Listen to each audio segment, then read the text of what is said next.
আমরা কিন্তু পৌঁছে গেছি ফাইনালি লাদাখে। আমাদের যে রাইডটা ছিল চুঁচুড়া থেকে লাদাখ, সেটা কিন্তু আমরা লাদাখে পৌঁছে গেছি। দেখতে পাচ্ছ সেই ভিডিও, দেখো।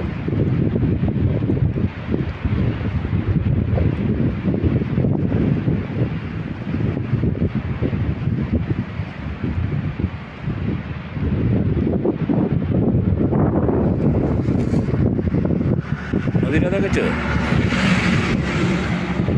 আকাশটা দেখো নীল,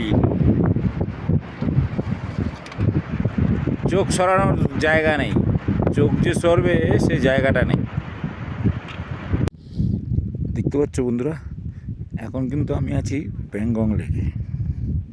আর প্যাংগং লেকে দেখতে পাচ্ছ নীল আকাশ, জলটা দেখো কালার, কিন্তু কালারটা দেখো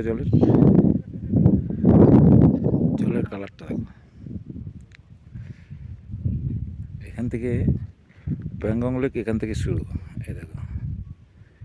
এর পুরো শেষ হয়েছে কি পাকিস্তান, এই চীনে পুরো শেষ, দেখতে পাচ্ছ।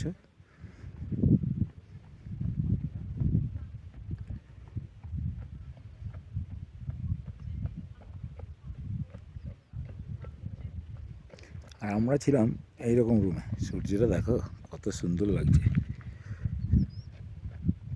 আমরা ছিলাম এইরকম রুমে, দেখো এই যে রুম, এই আমরা রয়েছি এই রুমটা।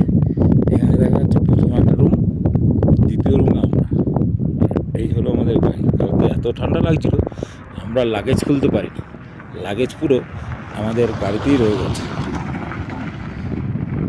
প্রচুর ঠান্ডা এখানে বন্ধুরা, দেখতে পাচ্ছ সেই ঠান্ডা।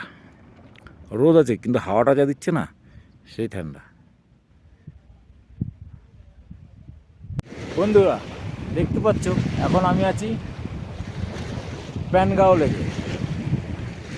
এটা আমরা কিন্তু চুঁচুড়া টু লাদাখ যে রাইডটা করতে বেরিয়েছিলাম, তা এখন প্যানগাঁও লেকে আমরা আছি। লাদাখই এটা সম্ভবত আমরা বেরিয়েছিলাম 5 তারিখে, আর এখন কিন্তু প্রায় 18-19 তারিখ হয়ে গেছে যত সম্ভব। হ্যাঁ, 19 তারিখ না 20 তারিখ হয়ে গেছে। এবার ব্যাপারটা হচ্ছে, আমরা কিন্তু এই লেগে আছি। কালকে হোমস্টেতে ছিলাম, মানে খাওয়া দাওয়া নিয়ে এরকম দুজনার 1500 টাকা নিল। কালকে শুধু রাতটাই ছিলাম, আজ সকালবেলা বেরিয়ে পড়েছি। আর এখন প্যানগাঁও লেগে, এই লেগের পাশেই শুটিং হয়েছিল আপনার 3 ইডিয়টস, আমির খানের বই, ঠিক আছে।